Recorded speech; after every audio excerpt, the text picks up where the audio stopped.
Hello everyone, this is Pooja Singh and welcome back to our channel stock 24/7। So इस वीडियो में आज हम डिस्कस करेंगे कि मंडे मार्केट या फिर ये पूरा वीक का मार्केट यानी कि आगे का मार्केट अब कैसा रहने वाला है।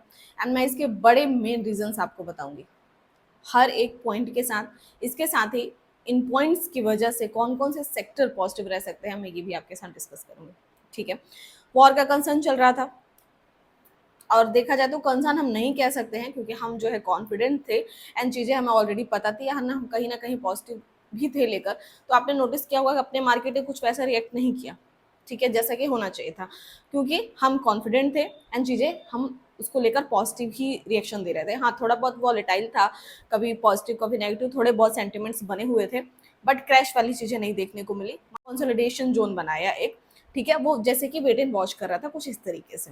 तो अब वेट एंड वॉच की बात करें तो देखा जाए तो वेट एंड वॉच थोड़ा बहुत खत्म हो गया है एंड बहुत सारी पॉजिटिव चीजें निकल कर आई हैं, जिससे कि अपना इंडियन शेयर मार्केट काफी पॉजिटिव नजर आ रहा है। एंड मैंने जो है अपने मेंबर्स के साथ वीडियो दी थी तो मैंने डिस्कस भी किया था कि इस गिरा जो माहौल चल रहा है उसको लेकर बिल्कुल भी पैनिक करने की जरूरत नहीं है, क्योंकि पैनिक हमें नहीं करना है, पैनिक जिसे करना था वो ही करेंगे। तो ये सारी चीजें हमने ऑलरेडी डिस्कस किया था। सो चलिए यहाँ पर स्टार्ट करते हैं। एंड सबसे पहले मैं इंडिया विक्स की बात करूंगी। देखिए, इंडिया विक्स से जैसे कि मैं लगातार हमेशा ही मोस्टली कवर करती रहती हूँ इंडिया विक्स के बारे में, कि इंडिया विक्स जब भी, ठीक है, 15 को क्रॉस करता है तो मार्केट में डर का माहौल बढ़ने लगता है। यानी कि जब भी इंडिया विक्स बढ़ता है एंड ये 17 को क्रॉस करने लग जाए तो ये डर को और ज्यादा दर्शाता है, यानी कि मार्केट की गिरावट का कंसर्न दिखाता है। एंड आप देख सकते हो कि 21 पहुंच गया है। ठीक है, अब आपको बता दूं कि अगर मंडे मार्केट को इंडिया विक्स गिरता है नीचे की तरफ तो ये पॉजिटिव इंडिकेशंस देगा एंड फिर से वही 17.50 के नीचे आ गया तो अपना मार्केट पॉजिटिव हो जाएगा। तो इंडिया विक्स को हमेशा ही ट्रैक किया कीजिए, इससे आपको एक जो है सेंटिमेंट्स पता चलता है। अगर ये बढ़ता है दैट मीन्स मार्केट के सेंटिमेंट्स वीक हो रहे हैं एंड अगर ये गिरता है दैट मीन्स मार्केट के सेंटिमेंट्स पॉजिटिव हो रहे हैं। अब आपको मैं कुछ पॉजिटिव पॉइंट्स बताती हूँ कि क्यों मार्केट अपना पॉजिटिव रह सकता है। कुछ ऐसी चीजें निकल कर आ रही है। सबसे पहले तो देखिए, यहाँ पर जो है सीज फायर वाली चीजें आ गई हैं, युद्ध पर जो है पूर्ण विराम लगा दिया गया है। एंड इसके साथ ही कहीं ना कहीं, ठीक है, अमेरिका चाइना ये सारी चीजें इन्वॉल्वमेंट देखने को मिल रही है, सबको अपना बेनिफिट दिख रहा है। ट्रम्प बीच में है क्योंकि उनको अपना बेनिफिट देखना है, चाइना भी समटाइम्स इन्वॉल्व हो रहा है क्योंकि वो अपना बेनिफिट देख रहा है। खैर, लेकिन युद्ध विराम लगने से कहीं ना कहीं मार्केट तो पॉजिटिव रिएक्ट करेगा। हाँ, बहुत ये चीजें बहुत देखा जाए तो एक्सेप्टेबल नहीं है कुछ लोगों के लिए, लेकिन हम मार्केट के व्यू से अगर देखें तो ये चीज़ें पॉजिटिव रह सकती हैं, क्योंकि वॉर एंड ये चीज़ें अगर होती हैं तो इकोनॉमिकल प्रेशर कहीं ना कहीं बढ़ता है, तो ऐसे में मार्केट भी रिएक्ट करते हैं। तो ये कहीं ना कहीं मार्केट के लिए एक तो पॉजिटिव व्यू आ गया है। अब चलिए बात करते हैं मेन पॉइंट्स की। एंड मेन पॉइंट्स की बात करें तो देखिए, अभी ट्रेड वॉर वाला चल रहा था, ठीक है, ट्रेड कंसर्न्स चल रहे थे, ट्रम्प के एंड चाइना के बीच जो नेगोशिएशन वाली चीजें चल रही थी। तो आपको बता दूं कि चाइना जो है, इतना पॉसिबल लग रहा है कि वो यूएस के साथ जो है नेगोशिएट करने के लिए रेडी है। एंड आप भी जानते हो कि नेगोशिएशन अगर होता है तो मार्केट ऑलरेडी बहुत ज्यादा पॉजिटिव हो जाएगा, क्योंकि सिर्फ इंडियन मार्केट की बात नहीं है, ग्लोबल मार्केट का ही जो है प्रेशर है। तो ग्लोबल मार्केट पॉजिटिव हो जाएंगे तो ऑब्वियसली मार्केट पॉजिटिव रिएक्ट करेगा। तो ये चीजें भी यहाँ पर पॉजिटिव इंडिकेशंस दे रही हैं। लेकिन आपको बता दूं कि चाइना एंड यूएस वाली चीजें अलग थी।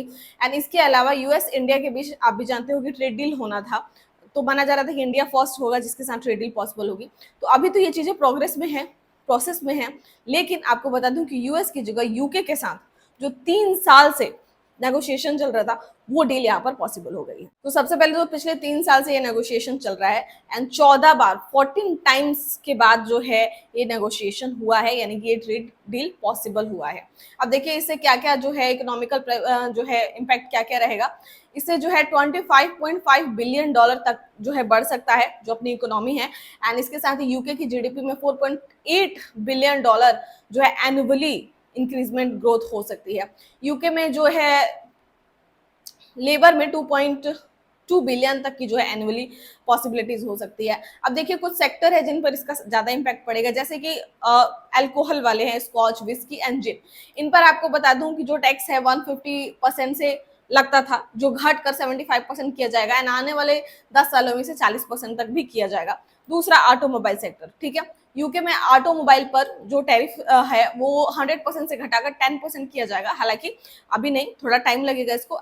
ये कोटा होगा, जो टैरिफ या टैक्स कोटा होगा उसके अंतर्गत जो व्हीकल्स आएंगे वो भी। तो देखिए, एक तो ये अल्कोहल ब्रांड्स हो गए एंड दूसरा ऑटोमोबाइल सेक्टर, इससे काफी पॉजिटिव रहने वाले हैं। सेक्टर वाइज आपको ट्रैक करना है। इसके बाद देखिए जो है कंज्यूमर गुड्स प्रोडक्ट्स की बात करें तो इसमें क्लोथिंग्स, ठीक है, जो भी हमारे कॉटन फैब्रिक्स हैं या फिर रेडीमेड्स गारमेंट्स एंड ऑल, जो भी फैब्रिक वाले जो भी हैं वो सेक्टर्स, ज्वेलरीज एंड इसके साथ ही कंज्यूमर प्रोडक्ट्स, उनको इससे काफ़ी बेनिफिट मिलेगा, यानी कि और ज़्यादा सस्ते हो सकते हैं। एंड इसके अलावा जो इंडियन जॉब सर्विसेज है उसको बेनिफिट मिल सकता है। यूके में वीज़ा जो है ये प्रोसेस काफ़ी इजी हो सकता है। एंड यूके में काम करने वाले जो भी इंडियन एम्प्लॉयज़ हैं उनको 3 साल के लिए जो है इंश्योरेंस की भी जो है बेनिफिट मिल सकती है। तो ऑब्वियसली इससे आईटी सेक्टर को काफ़ी बूस्ट मिल सकता है। इसके अलावा इसमें फार्मा सेक्टर आता है जिसको बेनिफिट मिल सकता है। यानी कि कुल मिलाकर देखिए इस UK and India trade deal से जो है आईटी सेक्टर को बेनिफिट मिल सकता है, फार्मा सेक्टर को बेनिफिट मिल सकता है, टेक्सटाइल इंडस्ट्री को, ज्वेलरी इंडस्ट्रीज को, एंड इसके अलावा फार्मा इंडस्ट्री को एंड ऑटोमोबाइल इंडस्ट्री को काफ़ी बेनिफिट मिल सकता है।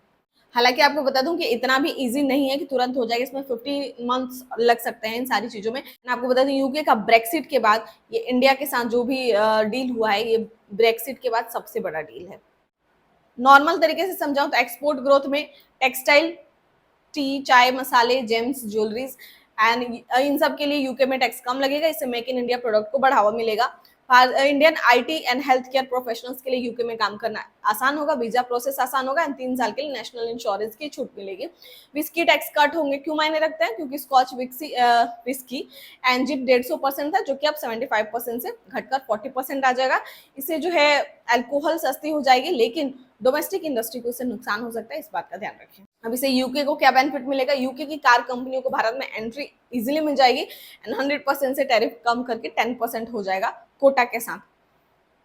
यूके के dairy and packaged food product को इंडिया में जो है नया मार्केट मिल जाएगा। सर्विस सेक्टर में यूके को बड़ा एक्सेस मिल जाएगा, यानी कि एक्सपोर्ट्स बढ़ेगा, नौकरियां बढ़ेंगी, जॉब्स बढ़ेंगी, कार इंडस्ट्री को बेनिफिट मिलेगा। लेकिन हाँ, कार इंडस्ट्री में कंपटीशन बढ़ जाएगा, इस बात का भी ध्यान रखिए। तो ये रीजंस हैं कि मार्केट पॉजिटिव रह सकता है। इंडिया पाकिस्तान का जो है टेंशन कम हुआ है, ग्लोबल मार्केट्स पॉजिटिव हैं and most important foreign investors की वापसी बहुत तगड़े तरीके से देखने को मिली है। आपको बता दूं कि 9 सेशन में जो है $4.9 बिलियन तक का इक्विटी इंडियन मार्केट में इन्वेस्टमेंट फॉरेन इन्वेस्टर का है। इतनी सारी चीजें चलने के बाद भी तो फॉरेन इन्वेस्टर निकल रहे थे तो मार्केट गिर रहा था। फॉरेन इन्वेस्टर जो है जुलाई 2023 के बाद उनकी बड़ी इन्वेस्टमेंट आ रही है, तो ऑब्वियसली इससे मार्केट जो है काफी पॉजिटिव है। यहाँ पर देखिए अप्रैल और मई 2025 से जो फॉरेन इन्वेस्टर्स हैं उन्होंने इंडियन इक्विटी मार्केट में $1.5 बिलियन का इन्वेस्ट किया है, जबकि बॉन्ड मार्केट से जो है बॉन्डेड मार्केट से $1.7 बिलियन निकाल दिया है, जिसका क्या मतलब है कि इंडियन मार्केट में ट्रस्ट ज्यादा है, इसकी ग्रोथ पर उनको ट्रस्ट ज्यादा है। सो इस वजह से जो है काफी पॉजिटिविटी है। एंड फॉरेन इन्वेस्टर्स ट्रैक किस किस सेक्टर पर हैं तो बता दूं, banking sector, financial sector, selected IT sectors, real estate and infrastructure को फॉरेन इन्वेस्टर्स ने ट्रैक किया है। UK and India trade deal से आपको बता दिया है कौन कौन से सेक्टर्स जो है ट्रैक किए जा सकते हैं, किसको बेनिफिट मिलेगा। इसके अलावा आपको बता दूं कि most important defence sector, hotel sector, tourism sector, ये सारे भी इस टाइम जो है काफी ट्रैकिंग में रहेंगे। तो इस वजह से एक्सपेक्टेड है कि अपना मार्केट पॉजिटिव रह सकता है मंडे को भी या फिर आने वाले सेशन में भी। उम्मीद करूंगी कि वीडियो आपके लिए नीडफुल रहेगा। एंड हाँ, फिलहाल मैंने सेक्टर कवर किया। अगर आप चाहते हैं कि इन सेक्टर से मैं स्टॉक्स डिस्कशन करूं या फिर स्टॉक्स विथ लेवल्स डिस्कस करूं तो हमारा स्टॉक 247 एप्लीकेशन का मेंबरशिप जरूर विजिट कर लीजिए, क्योंकि वहां पर सेक्टर के स्टॉक्स विथ लेवल्स डिस्कस किए जाते हैं। सो आपके लिए काफ़ी बेनिफिशियल रहेगा। वहाँ का चैट सेक्शन सबके लिए फ्री रहता है, तो एप्लीकेशन इंस्टॉल करिए, विजिट करिए एंड चैट सेक्शन में कोई भी क्वेश्चन डाउट है तो पूछ सकते हैं। मिलते हैं नेक्स्ट वीडियो में। Thanks for watching. Like share करना बिल्कुल भी ना भूलें।